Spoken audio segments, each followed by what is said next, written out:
রাচিন রবীন্দ্র যিনি বিশ্বকাপ 2023-এ দুর্দান্ত প্রদর্শন করেছিলেন তিনি পাচ্ছেন 1,80,00,000 টাকা, যেখানে আনক্যাপড ক্রিকেটার সামির রিজভির দাম উঠেছে 8,40,00,000 টাকা।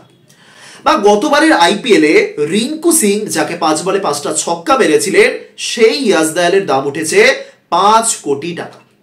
কিন্তু প্রশ্ন হচ্ছে যে এই আনক্যাপড ক্রিকেটারদের জন্য ফ্র্যাঞ্চাইজিরা এত খরচা কেন করছে, কি কারণে তাদের জন্য এত দূর পর্যন্ত বিডিং উঠছে, কি এমন বৈশিষ্ট্য রয়েছে তাদের মধ্যে। এবারে আইপিএল অকশনে এমন অনেক আনক্যাপড ক্রিকেটারকে আমরা দেখলাম যারা অপ্রত্যাশিত দাম পেয়েছে, যেটা আমরা এক্সপেক্টই করিনি, এবং এদের মধ্যে অনেকের নামই আমরা শুনিনি এর আগে। কিন্তু নিশ্চয়ই কিছু বৈশিষ্ট্য তাদের মধ্যে রয়েছে যে কারণেই তাদের জন্য এত টাকা খরচ করছে ফ্র্যাঞ্চাইজিরা। চলুন তাহলে আজকের এই ভিডিওতে এরকমই কিছু আনক্যাপড ক্রিকেটারের সম্পর্কে জেনে নিই, তাদের পারফরমেন্স সম্পর্কে জেনে নিই এবং তারা তাদের দলের জন্য কতটা কার্যকরী হতে পারেন সে সম্পর্কে জেনে নেব। এই লিস্টের প্রথমেই যার কথা বলবো তিনি হলেন সামির রিজভি। চেন্নাই সুপার কিংস 8,40,00,000 টাকা দিয়ে সামির রিজভিকে দলে নিয়েছে এবং আশ্চর্যের ব্যাপার যেটা সেটা হলো রিজভির বয়স 20 বছর। অনেকে বলবেন আশ্চর্যের কি আছে, অবশ্যই আশ্চর্যের, তার কারণ চেন্নাই সুপার কিংসকে তো বলাই হয় বুড়োদের দল। 30 বছর বয়সী প্লেয়ারদের বা তার চেয়েও বেশি বয়স যাদেরকে কেউ নেবেও না, নেবার কথা ভাববেও না, চেন্নাই তাদেরকে দলে নেয়, এমনটাই তো বলা হয় তাই না। সেখানে একজন 20 বছর বয়সী ক্রিকেটারের জন্য 8,40,00,000 টাকা, একটু অবাক হতেই পারেন অনেকে। কিন্তু পূর্বে এরকম উদাহরণও রয়েছে। ঋতুরাজ গায়কোয়াড়, যখন গায়কোয়াড়কে চেন্নাই নিয়েছিল তখন গায়কোয়াড়ের বয়স কত, এবং গায়কোয়াড় বর্তমানে দেখতেই পাচ্ছেন আপনারা চেন্নাইয়ের ভবিষ্যৎ অধিনায়ক এমনটাও বলা হচ্ছে। সুতরাং চেন্নাইয়ের একটা ফিউচার ইনভেস্টমেন্ট এমনটা কিন্তু বলা যেতেই পারে। সামির রিজভি তিনি উত্তরপ্রদেশের হয়ে ডোমেস্টিকে খেলেন, ডান হাতে ব্যাটিং করেন, মিডিল অর্ডারে ব্যাটিং করেন। তাকে জিজ্ঞাসা করা হয়েছিল, তিনি বলেছেন ওই মিডিল অর্ডারে 4-5 নাম্বারে তিনি ব্যাটিং করতে চান। তবে তরুণ ক্রিকেটার যেহেতু চেন্নাই বিভিন্ন জায়গায় ট্রাই করতে পারে তাকে, মাত্র 20 বছর বয়স। তার যদি অল ওভার টি20 কেরিয়ারের কথা বলি, মোট 9টা ইনিংস খেলেছেন, খুবই কম, 9টা ইনিংস খেলেছেন, 295 রান করেছেন, তার অ্যাভারেজ 49.16, যথেষ্ট ভালো, স্ট্রাইক রেট 134, দুখানা হাফ সেঞ্চুরি রয়েছে। সুতরাং ঘরোয়া ক্রিকেটে মোটামুটি ভালোই খেলছে তিনি উত্তরপ্রদেশের হয়ে। এই যে লাস্ট সৈয়দ মুস্তাক আলী ট্রফিটা হয়েছে সেখানে 7 ইনিংসে 277 রান করেছিলেন, 69 ব্যাটিং গড় ছিল, 139 স্ট্রাইক রেট। সুতরাং খুবই ভালো খেলেছেন, খুব ভালো ফর্মে আছেন বলা যেতেই পারে। এবং তার সঙ্গে অবশ্যই অ্যাড হয়েছে ইউপি টি20 লিগে তার প্রদর্শন। ইউপি টি20 লিগে তিনি 9টা ইনিংস খেলেছিলেন, 455 রান করেছেন, 50 ব্যাটিং গড়, 188 স্ট্রাইক রেট, দুখানা সেঞ্চুরি এবং একটা হাফ সেঞ্চুরি। এই যে সদ্য ইউপি টি20 লিগটা হয়েছে সেখানে এত ভালো প্রদর্শন করেছেন, সেই কারণে আরো বেশি করেই চেন্নাই তার উপর ইনভেস্টমেন্ট করেছে। রেগুলার তিনি খেলবেন না, প্রত্যেকটা ম্যাচে সুযোগ পাবেন এমনটা হয়তো হবে না, কিন্তু মিডিল অর্ডারে ওই যে আম্বাতি রায়ডু যেখানে খেলতে চেন্নাইয়ের হয়ে তিনি তো আর নেই, বা আজিঙ্কে রাহানে যিনি আগের মৌসুমে নিয়মিত খেলেছেন তার জায়গাতেও কিন্তু এই সামির রিজভি সুযোগ পেতেই পারে এবং সেরকম প্রদর্শন করেই তিনি কিন্তু এসেছেন। সুতরাং ঋতুরাজ গায়কোয়াড়ের মতনই সামির রিজভিও চেন্নাইয়ের একটা ইনভেস্টমেন্ট। এবার দেখা যাক চেন্নাইয়ের হয়ে যখন সুযোগ পাবেন কতটা সুযোগটাকে কাজে লাগাতে পারে। তবে অবশ্যই সামির রিজভি একজন বিধ্বংসী তরুণ ভারতীয় ক্রিকেটার যিনি অবশ্যই ভবিষ্যতে ভারতের হয়ে খেলারও ক্ষমতা রাখেন। সুতরাং 8,40,00,000 টাকা কিছু ভেবেই চেন্নাই কিন্তু খরচ করেছে। এই লিস্টের 2 নম্বরে যার নাম বলবো তিনি হলেন কুমার কুসাগ্রা। কুমার কুসাগ্রাকে দিল্লি ক্যাপিটালস 7,20,00,000 টাকা দিয়ে কিনেছে কুমার কুসাগ্রা।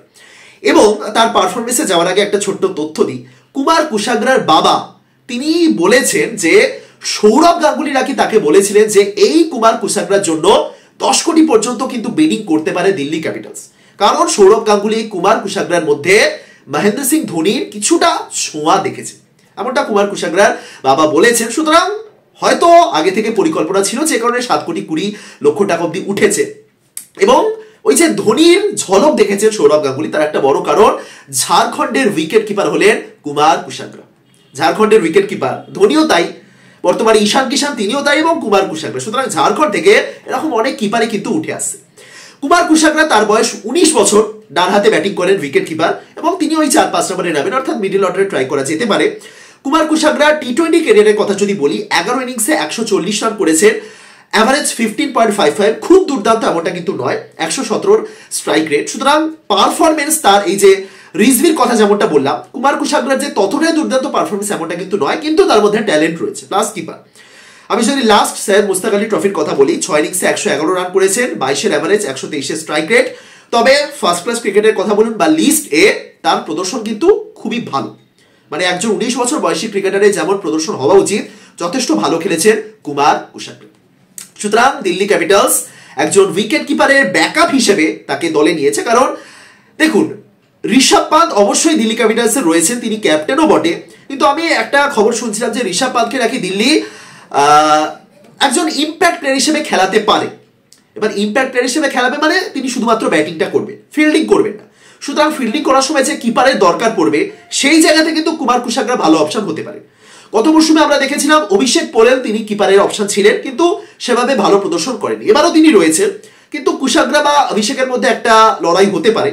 বিদেশি ব্যাটারও রয়েছেন, মানে কিপার ব্যাটার শাই হোপ রয়েছেন, কিন্তু সম্ভবত শাই হোপ মানে এত বিদেশি রয়েছে দিল্লির দলে, ডেভিড ওয়ার্নার রয়েছেন, মিচেল মার্শ রয়েছেন, ওইদিকে আন্দ্রিক নরহিয়া রয়েছেন, সেই জায়গাতে দাঁড়িয়ে শাই হোপ যে প্রত্যেক ম্যাচই খেলবেন এমনটা কিন্তু বলা যাচ্ছে না। সেই জায়গাতে কিন্তু কুমার কুশাগ্রা সুযোগ পেতে পারে। এবার সুযোগ পেলে অবশ্যই কাজে লাগাবেন এমনটা আশা করাই যায়। সুতরাং দিল্লি 7,20,00,000 টাকা দিয়ে কিনেছে কুমার কুশাগ্রাকে। এই লিস্টের 3 নম্বরে আমি যার কথা বলবো তিনি হলেন শুভম দুবে। প্রথমেই বলে রাখি, শিবম দুবে এবং শুভম দুবের মধ্যে কনফিউজ হবেন না। শিবম দুবে তিনি চেন্নাইয়ের হয়ে খেলেন, তিনি ভারতের দলের সুযোগ পেয়েছেন, কিন্তু ইনি হলেন শুভম দুবে। শুভম বাংলায় শুভম, শুভম দুবে। কনফিউশনের কথা আরো বেশি করে বললাম কারণ আপনারা তো শুনেছেন ইতিমধ্যে, পাঞ্জাব কিংস নিতে চেয়েছিল একজন শশাঙ্ক সিংকে, তার আরেকজন শশাঙ্ক সিংকে নিয়ে ফেলেছে। যাই হোক, সুতরাং কনফিউশন রাখবেন, ইনি হলেন শুভম দুবে। শুভম দুবেকে রাজস্থান রয়্যালস 5,80,00,000 টাকা দিয়ে কিনেছে, 5,80,00,000 টাকা। কিন্তু শুভম দুবে যে ফিউচার প্রোডাক্ট বা ভবিষ্যতের পরিকল্পনা করে নিয়েছে এমনটা আমার মনে হয় না, কারণ তার বয়স 29 বছর। এবার 29 বছর বয়সী একজন আগামী 10 বছর খেলবে এমনটা তো খুব আশা করবেও না, কিন্তু তিনি যেভাবে ঘরোয়া ক্রিকেটে খেলেছেন, ফিনিশার রূপে কিন্তু তিনি খুব ভালো একটা অপশন হতে পারে। শুভম দুবে তিনি বাঁহাতি ব্যাটার, তিনি 4-5-6 অর্থাৎ মিডল অর্ডার ব্যাটিং করতে আসেন। তিনি বিদর্ভর হয়ে খেলেন ডোমেস্টিকে। তার যদি অল ওভার টি20 ক্যারিয়ারের কথা বলি, 19 ইনিংসে 485 রান করেছেন, তার অ্যাভারেজ 37, 145 স্ট্রাইক রেট, একটা হাফ সেঞ্চুরি রয়েছে। সুতরাং ভালোই বলা যেতে পারে, কিন্তু লাস্ট যে সৈয়দ মুশতাক আলী ট্রফিটা হয়েছে সেখানে এক্সট্রা অর্ডিনারি পারফরমেন্স করেছেন শুভম দুবে। 7 ইনিংসে 221 রান করেছেন, অ্যাভারেজ 73.66, 73 অ্যাভারেজ, স্ট্রাইক রেট 187। সুতরাং একজন ফিনিশার রূপে 4-5-6 যেহেতু ওই জায়গাতে খেলেন, খুব ভালো একটা অপশন হতে পারেন শুভম দুবে। এবার রাজস্থান রয়্যালস দলটার কথা যদি বলি, রিয়ান পরাগ তিনি নিয়মিত সুযোগ পেয়েছেন রাজস্থানের হয়ে, তাকে খেলানো হয়েছে ওরকম ফিনিশারের ভূমিকা পালন করার জন্য, কিন্তু সেভাবে খেলতে পারেনি, বরং তার জায়গায় ধ্রুব জুরেলের উপর বেশি ভরসা করতে পেরেছিল রাজস্থান রয়্যালস। সুতরাং যদি রিয়ান পরাগ আবারও ব্যর্থ হন, তার জায়গায় যদি শুভম দুবেকে ট্রাই করা যায় এবং তিনি যদি ভালো খেলেন, তিনি কিন্তু অবশ্যই প্লেইং ইলেভেনে জায়গাটা করে নেবেন। তবে শুরুতেই সুযোগ পাবেন এমনটা আমার মনে হয় না, কারণ সিমরন হেটমায়ার, রহমান পাওয়েলের মতন বড় বড় নাম রয়েছে, জুরেলও খেলবেন। সেই জায়গাতে দাঁড়িয়ে শুভম দুবে ভালো অপশন বটে একটা। এবার দেখা যাক সুযোগ পান কিনা, তবে সুযোগ পেলেই 187 স্ট্রাইক রেট নিয়ে ব্যাটিং করতে পারেন এমনটা আমরা কিন্তু দেখেছি। সুতরাং 5,80,00,000 টাকা দিয়ে শুভম দুবে খুব একটা মানে বিফলে যাবে এমনটা আমার মনে হয় না। এই লিস্টের 4 নম্বরে আমি যাকে রেখেছি তিনি হলেন রবিন মিন্স। কতজন ভারতীয় সমর্থক যে রবিন মিন্সের নাম শুনেছিলেন সেটা নিয়েই সন্দেহ রয়েছে। যারা নিয়মিত ডোমেস্টিক ক্রিকেটের খবর রাখেন তারাও হয়তো রবিন মিন্সের নামই শোনেননি, এবং স্বাভাবিক। তিনিও ঝাড়খণ্ডের ক্রিকেটার, তিনিও উইকেট কিপার। মানে এই একটু আগে যার কথা বললাম কুমার কুশাগ্রা, তিনিও ঝাড়খণ্ডের উইকেট কিপার, এবং রবিন মিন্স তিনিও ঝাড়খণ্ডের উইকেট কিপার। মানে মহেন্দ্র সিং ধোনির ইনফ্লুয়েন্সটা দেখুন আপনারা এখানে। ধোনি ঝাড়খণ্ড থেকে একজন কিপার হিসেবে উঠে এসেছিলেন, তারপরে আমরা দেখলাম ঈশান কিষান, এবারে আমরা দেখছি কুমার কুশাগ্রা বা রবিন মিন্স, যারা 3,60,00,000 বা 7,20,00,000 করে পাচ্ছেন। থালা ফর আ রিজন বলাই যায়, তাই না? যাই হোক, রবিন মিন্স তার বয়স একদমই কম, 21 বছর বয়স, ঝাড়খণ্ডের হয়ে খেলেন, কিন্তু ঝাড়খণ্ডের হয়ে কোনো রকম টি20 বলুন বা ফার্স্ট ক্লাস বলুন বা লিস্টে এখনো পর্যন্ত খেলার সুযোগ পান। তবে ওই ডোমেস্টিক না, ক্লাব লেভেলের যে ক্রিকেটগুলো হয় সেরকম টুর্নামেন্টগুলোতে তিনি খেলেন। ওই 5-6 নম্বরে ব্যাটিং করেন, অর্থাৎ একটু লোয়ার অর্ডারে তাকে ট্রাই করা যেতে পারে। গুজরাট টাইটান্স তাকে দলে নিয়েছে 3,60,00,000 টাকা দিয়ে। এবার রবিন মিন্স যেহেতু কোনো রকম ম্যাচ খেলেননি ডোমেস্টিকে, তাই তার সেরকম কোনো রকম স্ট্যাটসও নেই, তবু আমি একটু খুঁজে দেখলাম হিমাচল প্রদেশের সঙ্গে একটা ম্যাচ খেলেছিল ঝাড়খণ্ড, যেটা ওই ডোমেস্টিক নয়, নন ডোমেস্টিক বলা যেতে পারে।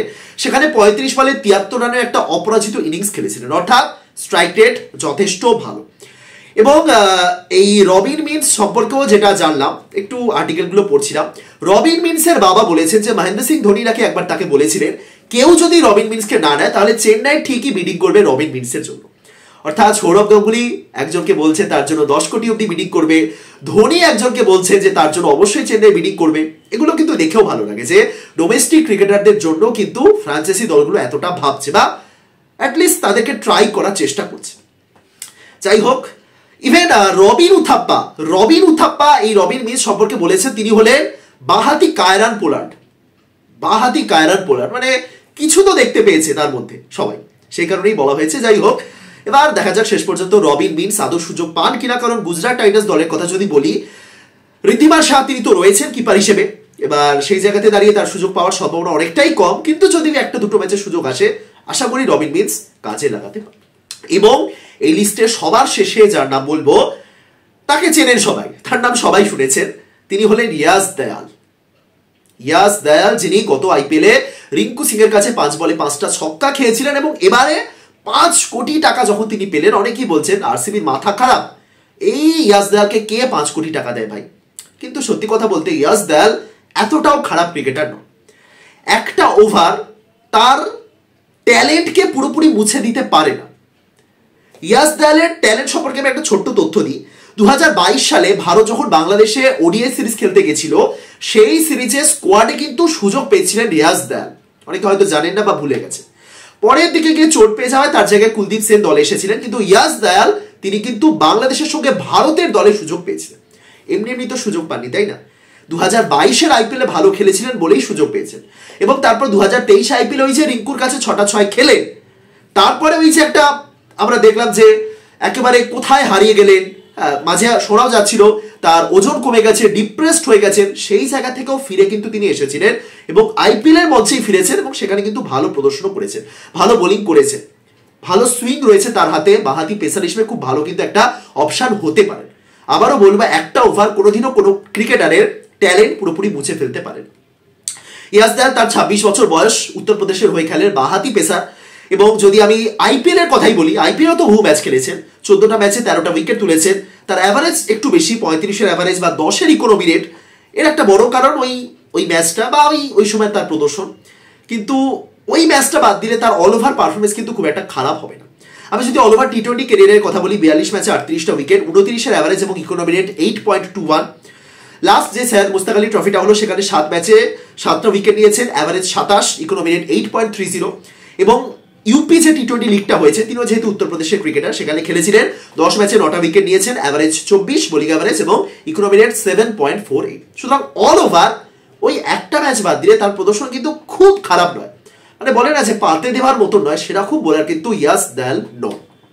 সুতরাং আশা করাই যায় যে ইয়াস দয়াল কিন্তু ভালো খেলতে পারেন। আরসিবি তাকে 5 কোটি টাকা দিয়ে কিনেছে, তবে যতই ভালো প্রদর্শন করতে পারেন এমনটা আমরা বলি না কেন, আরসিবির প্ল্যানিংটা কি ছিল আমি জানি না। ইয়াস দয়ালকে নেওয়ার পিছনে আরসিবির কি প্ল্যানিং আমি সত্যি জানি না, কারণ হয়তো হর্ষল প্যাটেলের রিপ্লেসমেন্ট হিসেবে ইয়াস দয়ালকে দলে নিয়েছে, কিন্তু এত পেসার তাদের দলে, মোহাম্মদ সিরাজ, বিজয় কুমার বিশাখ বা ওইদিকে উইলি, তারপরে ক্যামেরন গ্রিন রয়েছে, লকি ফার্গুসন, আলজারি জোসেফ, সেই জায়গা থেকে কটা ম্যাচ ইয়াস দয়াল খেলতে পারবেন আমি জানি না। হয়তো এই ভেবে আরসিবি নিয়েছে, দেখুন ফাফ ডুপ্লেসি, গ্লেন ম্যাক্সওয়েল এবং ক্যামেরন গ্রিন, 3 জন ব্যাটার তো ওই জায়গাতে হয়েই গেলেন, তাই তো? সুতরাং আরেকজন বিদেশি ম্যাক্সিমাম তারা খেলাতে পারে, ধরলাম লকি ফার্গুসন বা আলজারি জোসেফ। সুতরাং বিদেশি পেসার খেলানোর সেরকম বেশি সুযোগ নেই, সেই জায়গাতে হয়তো সিরাজের সাথে তার আরেকজনকে নিয়েছে ইয়াস দয়াল, যদিও বিজয় কুমার বিশাখও রয়েছেন, আকাশদীপ রয়েছেন, জানি না আমি, কিন্তু ইয়াস দয়াল সুযোগ পেলে ভালো করবেন এমনটা আশা রাখি। এবার দেখা যাক রিঙ্কুর ওই 5টা ছক্কা ভুলে তিনি আবারও আগের রূপে আইপিএলে ফিরে আসতে পারেন কিনা। তো এই হলেন 5 জন ক্রিকেটার যারা কোটি টাকা পেয়েছেন আইপিএলের মঞ্চে। আরও অনেকে রয়েছেন যারা কোটি টাকার মাইল ফলক ছাড়িয়েছেন, তবে দেখা যাক, শুধুমাত্র টাকাটাই সব কথা নয়, অনেক ক্ষেত্রে আমরা দেখেছি 20 লাখের প্লেয়ারও আইপিএলে কাঁপিয়ে দেন। রিঙ্কু 80 লাখ টাকা পাবেন তিনি এবারে আইপিএলে, কিন্তু কোটি কোটি টাকার পারফরমেন্স করে চলেছেন কলকাতা নাইট রাইডার্সের হয়ে। যাই হোক, বেস্ট অফ লাক। প্রত্যেকেই আনক্যাপড ক্রিকেটার, প্রত্যেকেই ডোমেস্টিকে ভালো খেলেছেন। আশা করব একদিন ভারতীয় দলের হয়েও তারা কিন্তু অবশ্যই খেলবেন।